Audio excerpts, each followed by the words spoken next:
नमस्कार। इस वक्त हमारे साथ मौजूद हैं पूर्व विधायक और आरएलडी के राष्ट्रीय महासचिव राजेंद्र शर्मा जी। आपका स्वागत है हमारे चैनल पर। धन्यवाद। बहुत बहुत मीरापुर में इस वक्त बहुत घमासान छिड़ा हुआ है। कल पूर्व मुख्यमंत्री अखिलेश यादव आने वाले हैं। परसों जयंत चौधरी जी जो आरएलडी के चीफ हैं उनका रोड शो है और 18 तारीख में ओवैसी और चंद्रशेखर की जनसभाएं हैं प्रस्तावित। और पूरी ताकत दोनों पक्षों ने, सत्ता पक्ष ने, विपक्षी पार्टियों ने वहां झोंक रखी है। ऐसी क्या बेचैनी है कि आरएलडी के नेता गांव-गांव घूम रहे हैं? सारे नए पुराने नेता, पूर्व विधायक, पूर्व सांसद, खुद जयंत चौधरी जी एक दिन में 4 जगह जनसभाएं करते हैं, फिर मुख्यमंत्री जी के साथ मंच शेयर करते हैं। अब फिर लगभग 10-12 गांवों के रोड शो का प्रोग्राम आ गया है। इतने छोटे चुनाव में इतनी ताकत आपको लगानी पड़ रही है, आखिर क्या डर है?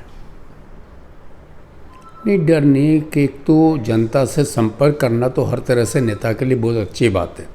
और जैन जी सदैव कहते रहे हैं कि मैं केवल जनसभा नहीं बल्कि जनता के साथ जुड़ने का मेरा सदैव प्रयास रहा है।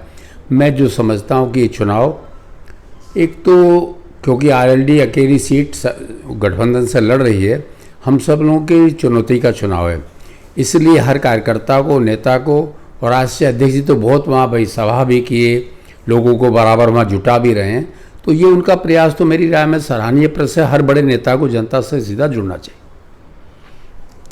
आपको लगता है कि जो आपने एक गठबंधन किया आरएलडी ने बीजेपी के साथ, लोकसभा में आपने 2 सीटें भी जीती, लेकिन उसके ठीक पहले आपका जो वोटर है उसका माइंडसेट एंटी स्टेब्लिशमेंट था, एंटी बीजेपी था। वो किसान मूवमेंट से लेके हाथरस की घटना से लेके लखीमपुर तक, और जैन जी ने जिस तरह से जनसभाएं की बड़े पैमाने पर, उन सब में वो जनता का आक्रोश, किसानों का आक्रोश झलक रहा था उस भीड़ के रूप में। आपको नहीं लगता है कि क्या ये जो आपका इतना मूवमेंट है, इतनी ताकत लगानी पड़ रही है, कहीं इसकी वजह ये तो नहीं है कि भले ही 2 सीटें आप जीत गए लोकसभा में, लेकिन अब विधानसभा चुनाव में चीज़ें डाइल्यूट हो गई हैं और वो नाराजगी फिर से उभर गई है? अलग अलग के दोनों रास्ते हैं। हम तो हमेशा कहते रहे कि संघर्ष का रास्ता एक बड़ा रास्ता है, मगर वर्तमान स्थितियों में किसान को, गरीब को, नौजवान को जो प्राप्त हो सकता है अधिक से अधिक प्राप्ति के लिए और सुविधाओं के लिए हम जो प्रयास जैन जी ने किया निश्चित रूप से सराहनीय प्रश्न है। और वर्तमान में जो सरकारें दिल्ली प्रदेश में काम कर रही हैं वो भी एक सकारात्मक भूमिका निभाते हुए सारी जनता को जोड़ने का प्रयास कर रही हैं। फैसला भी उचित है। और जैन जी, हम कहते हैं उन लोगों का भला हम ज़्यादा कर सकते हैं जो विपक्ष में रह के कर सकते थे, साथ में रह के ज़्यादा भला हो सकता है, ज़्यादा सुविधा प्राप्त हम अपने नौजवानों को एक काम का और आगे बढ़ने का रास्ता निश्चित रूप से उसमें सफल हो सकते हैं। लेकिन एक परंपरा नहीं टूट पाई उसके बावजूद। आरएलडी किसानों की पॉलिटिक्स करता है और गन्ने की जो राजनीति है वो गन्ना इस पूरी बेल्ट की इकोनॉमी की रीढ़ भी है और पॉलिटिक्स को भी प्रभावित करता है।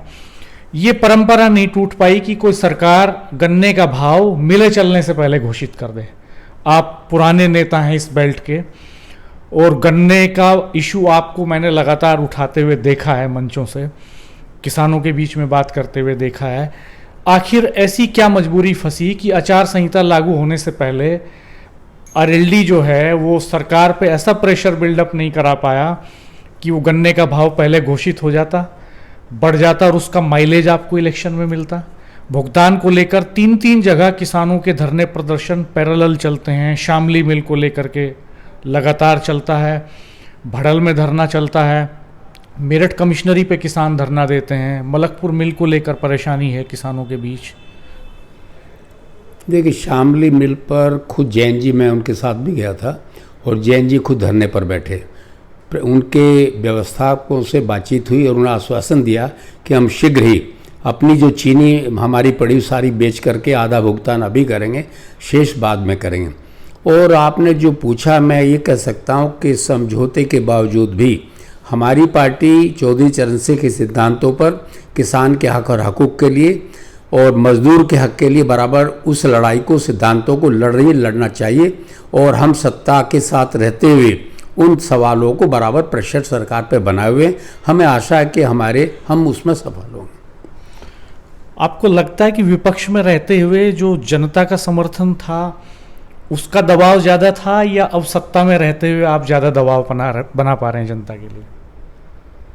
दोनों का अगर कंपैरिजन असल में सत्ता में भी यदि कोई अच्छा परसुएशन कर सकता है, और हम तो अभी भी एक पार्टी है, लोकदल पार्टी है, भाजपा के लोग भी जानते हैं कि इनका सीधे सीधे संबंध किसान से है, गरीब से, मजदूर से है, और निश्चित रूप से हमको अच्छा एक साथी उनको बनाए रखना है, तो निश्चित रूप से किसान की समस्या को हल करना होगा।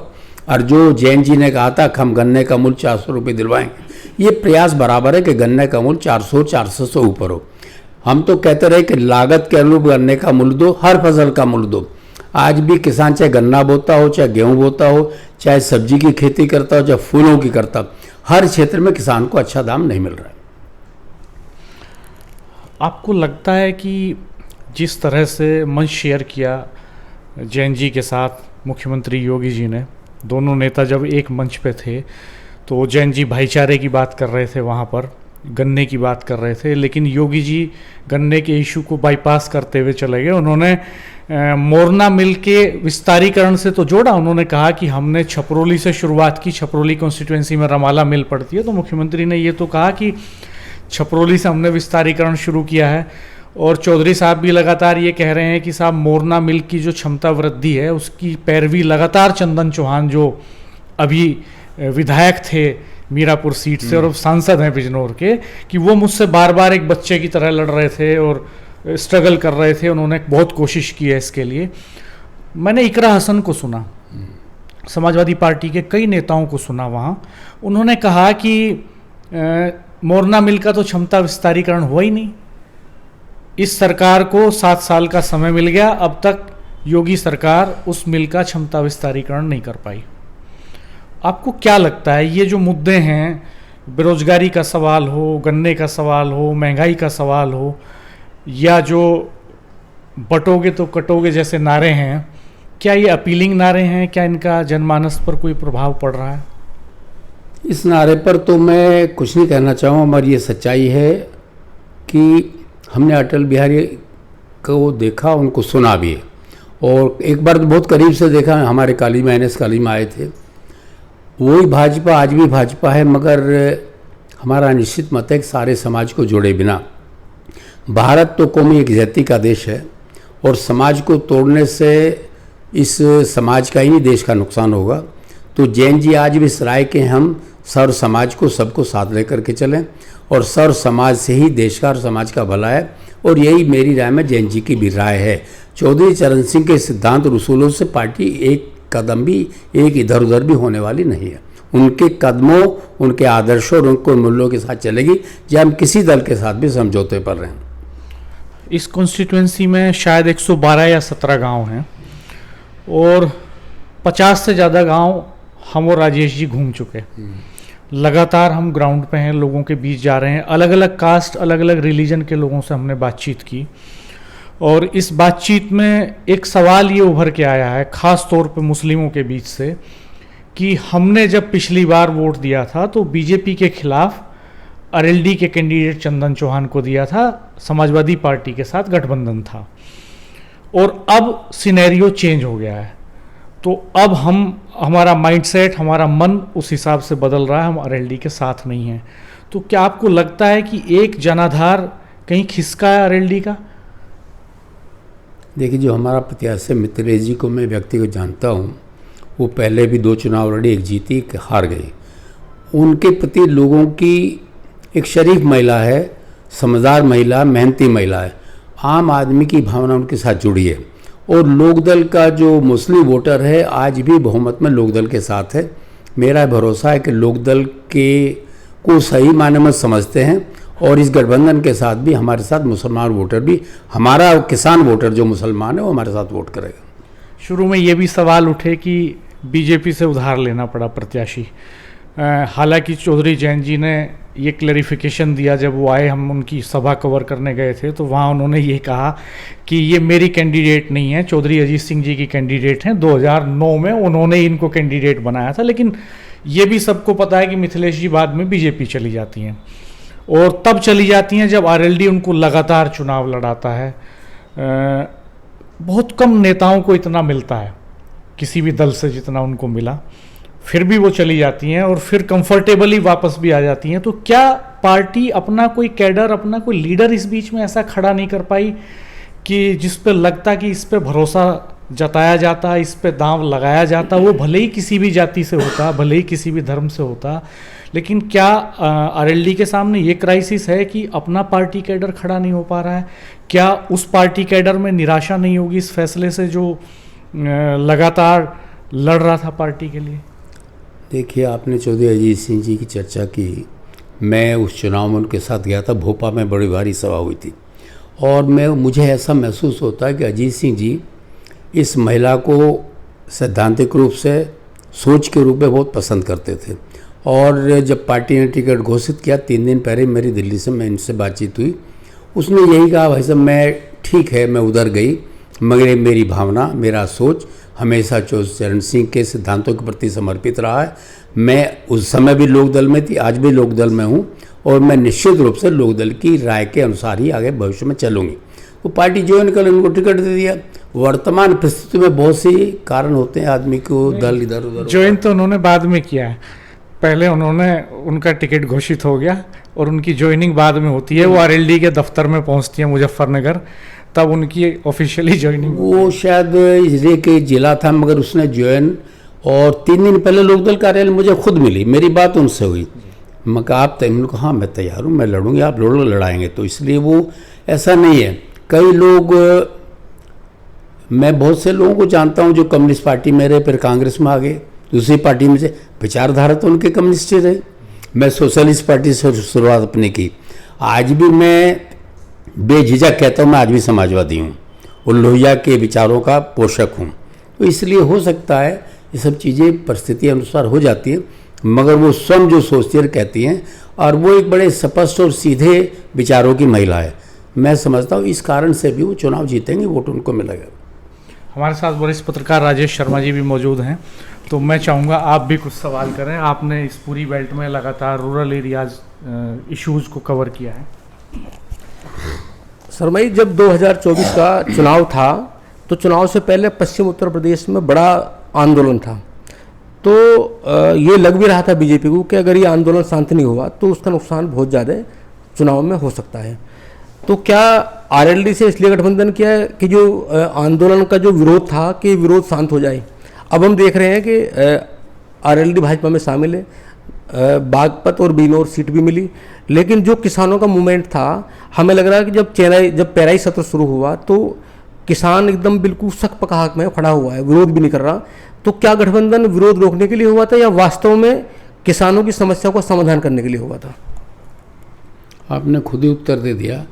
आंदोलन, हमेशा आंदोलन होते हैं, मगर बाद में बातचीत होती है, और बातचीत से ही रास्ता निकलता है। हम लोगों ने, किसानों ने लंबे समय तक, मैं समझा 57 से लेकर के, और अभी भी गन्ना किसान तो चाहे गुड़ लेके जमुना पार किए लोगों ने, बाबू गेंदासी के नेतृत्व में गन्ना किसानों का आंदोलन चला 57 में, और उपलब्धि क्या हुई क्या नहीं इसकी हम लोग यदि एनालिसिस करें, कम हुई। आंदोलनों से भी जन जागरण होता है, सरकार का दबाव पड़ता है, मगर बातचीत के ज़रिए भी और सत्ता के लोगों से समझौते से भी मैं समझता हूँ काफ़ी चीज़ें कई बार हल हो जाती हैं। इसी दृष्टिकोण से, ऐसा नहीं कोई चीज़ें बंद गई हैं, इसी दृष्टिकोण से जैन जी ने बातचीत की, समझौता किया, और हम ये समझते हैं कि इस बातचीत और इस समझौते के तहत लोकदल की बातचीत से, समझौते से, हम जो चाहते हैं, लोकदल जो चाहता है कि हमको, किसान को, गरीब को ज़्यादा कुछ देने में सफलता मिलेगी। जब चौधरी साहब थे और बीजेपी की सरकार भी थी देश में, अटल बिहारी वाजपेयी जब प्रधानमंत्री थे, तो चौधरी साहब उनके मंच पे बहुत बार सभाओं को संबोधित करते थे। तो आपको लगता नहीं कि उस दौर की भाजपा और आज के दौर की भाजपा, जो आइडियोलॉजी है आरएलडी की, क्या ये बर्दाश्त करती है कि उसी मंच पर कटोगे बटोगे की बात होगी? जो आपका बेस वोट है, जो बेस वोट बैंक है, हम देखते हैं 2013 में जब दंगा हुआ तो चौधरी साहब आए भी नहीं, उन्होंने बहुत नुकसान झेला, 2 बार वो हारे, लेकिन उन्होंने समझौता नहीं किया, अपनी आइडियोलॉजी उनकी अपनी रही। तो क्या लगता नहीं कि जब एक मंच पे वो जो दोहा चलता है कटोगे या बटोगे, जो आपका बड़ा वोट बैंक है वो साथ आएगा फिर भविष्य में? अभी राणा जी ने इस पर सवाल किया था। मैं समझता हूँ किसी भी समझदार आदमी को, भारत जैसे देश में हमने जब आज़ादी हासिल की तो हमने तो सेकुलर कंट्री मान करके आज़ादी हासिल की और यही हमने बनाया भी। तो मैं समझता हूँ कि रास्ता केवल रास्ता दिए तो गांधी और चरण सिंह का रास्ता है, जिस पर चलकर हम समाज और देश को आगे बढ़ा सकते हैं। और कभी भी बड़े नेताओं को जो देश को बनाना चाहते हैं, समाज से उनका अच्छा संबंध है, हमेशा वही बात करनी चाहिए जिससे हमारे समाज में अपनी मानसिकता अच्छी रहे, सोच अच्छी रहे और अपने समाज गंगा जमनी तहजीब मजबूत हो।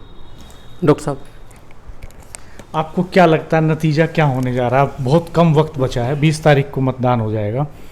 तो इस कम समय में, और आप लगातार घूम भी रहे हैं, लोगों के बीच जा रहे हैं, आज भी आप क्षेत्र में दिन भर रहे, आपका ऑब्जर्वेशन क्या है कि फाइट किससे होने जा रही है?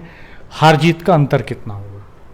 देखिए, फाइट तो लोकदल और भाजपा के गठबंधन के प्रत्याशी की ओर सीधे सपा के प्रत्याशी की है। दोनों के बीच में चुनाव होगा। एक दिन पहले ये सब चीज़ें ख़त्म हो जाएंगी, इसे देंगे उसे देंगे। वोटर बहुत समझदार है, वो उनके साथ जाएगा, हमारे साथ जाएगा। मगर जो विकास चाहता है, सद्भावना चाहता है, वोटर सब हमारे साथ है और मित्रेश ही चुनाव जीतेंगे। आपको कितना लगता है कि कितना मार्जिन रहने वाला है? मार्जिन पर तो कुछ नहीं कह सकते। एक बार 193 वोट से जीते थे 2017 में अवतार सिंह भड़ाना, तो यहाँ बड़े नज़दीकी मुकाबले होते रहे हैं। जीत तो 10,000 की भी जीत है, 2,000 की भी जीत है और 50,000 की भी जीत है, मगर अच्छे मत से जीतेंगे और मार्जिन अच्छा रहेगा। और मिथिलेश जी जीतने के बाद जो समय बाकी, थोड़ा समय बाकी है, मैं उस दिन भी गया था, उन्होंने खुद भी कहा कि मैं 2-2.5 सालों में जो आपने सवाल उठाए, मोरना मिल का उसको एक्सपेंशन करना, किसानों की बहुत सी सड़कें खराब हैं, सुक्कर ताल जैसी जगह का विकास, वहाँ तो सबसे बड़ा एक भाई पर्यटन स्थल उसको बना सकते हो। और कल्याण देव जी की तपोभूमि है, तपोभूमि कहता हूँ, जिस स्वामी जी ने छोटे से लेकर बड़े तक सारा जीवन जो शिक्षा, वो शिक्षित बहुत नहीं थे मगर शिक्षा के लिए काम किया। एक से एक कॉलेज, विश्वविद्यालय, खरगोदा जैसी जगह में आके हमें प्रेरित किया कि भाई स्कूल बनाओ, लड़कियों का स्कूल बनाओ, उन्हीं के नाम पे लड़कियों का स्कूल है। इसलिए भी मैं कहता हूँ कि स्वामी कल्याण देव जी की तपोभूमि, उस पर बहुत काम होना चाहिए, उसको आगे बढ़ाना। जो भी प्रतिनिधि हो, MP भी लोकदल का है, क्यों नहीं लोग प्रयास करते, क्यों? और मैंने वो ज़माने भी देखे हैं कि हमने रात को DM ने बुलाया हमको कि साहब कैसे सड़क बने, मैं कहा ये ऐसे बन सकती है, रात को, सुबह ईंट पड़नी शुरू होगी, वो भी ज़माने थे। हाँ, हम गए थे वहाँ शुक्रताल, तो बोर्ड तो लगे हैं, चंदन चौहान जी का और योगी जी का बोर्ड भी लगा है 6 करोड़ की परियोजना का। काम की रफ्तार बहुत धीमी है, लग नहीं रहा देखने में कि कोई काम चल रहा है, और कई पूर्व मुख्यमंत्रियों के भी बोर्ड लगे हैं वहाँ।